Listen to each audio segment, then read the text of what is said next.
Hello guys, you are welcome once again. Today we are going to talk about how to make tuna and salmon powder at home without a dehydrator.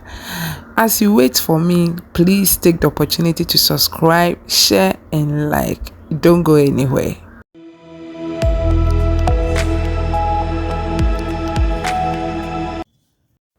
Hello Abusiafo. The weather has started with me so quickly and I'm losing my voice, but we can still make it. Said the medical can be tuna and a salmon powder.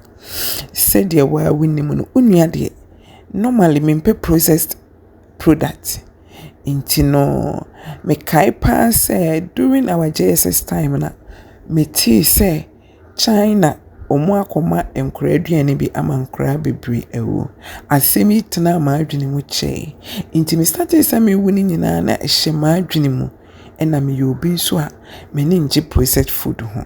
but ekoba se ebiawawo na bibinti ana say akura no wodi ni kwagya obi a eya that is the best option because aduane na wano ano unim nipa no so obenya kwan hiti ana so ontimi hiti inti wunua de se nyame yamadom na se mewo apart from monko sam powder any herrings powder no eya meye tuna ana se salmon powder e de ka enoma me de fra akra aduane ho se be ya menya a lot of varieties inti we me friend bi na e me na wo be hu nso say empempi no de ade si fridge mu na say wan kata so a it dries up emu nso otwe inti Salmon especially we use that method na na etimi man ye very harder ebetimi aye powder amount inti we start ye no the salmon ene tuna na ye bubu ne fefe no if we ha no me de bekwa akoshe fridge mu I will keep it in the fridge enye the freezer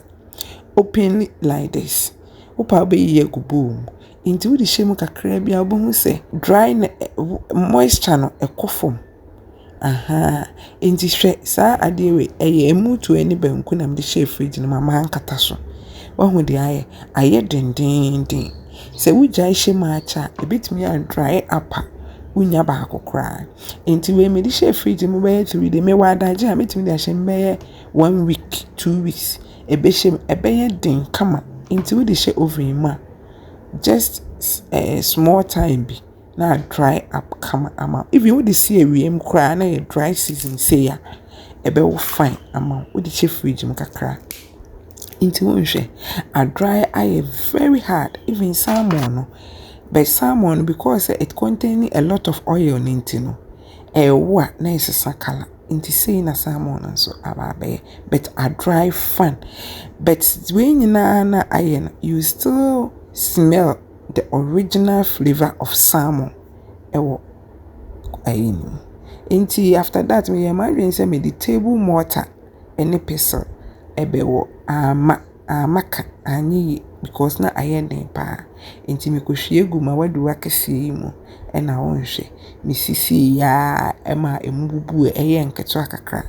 na I went ahead to blend it in my dry blender and it came out very nice inti no se wunya we say ya utimi ye bibi say ya ubitimi so e de aye hyeto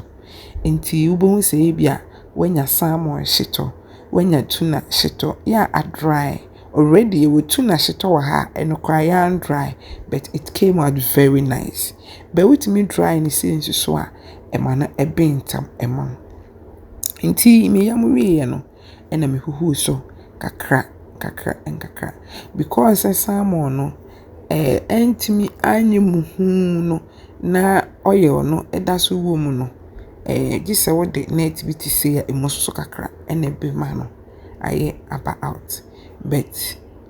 tuna ne de minya no very fine ya metumi de net ketuwa bi ehuhu so enti after it all no this is the end result. It came out really great. Fe papa. Into we are wo jag nketo bi say ya. No store wa de wo. Wo kan koko, wo ye stew, wo yeshito bibia wo ye bia opese you use salmon, you can use it and it will become very nice and tasty for you and your family. Me that's a person share me. So any video you want subscribe it, comment it, like it, share to support our page. See you in our next video. Bye.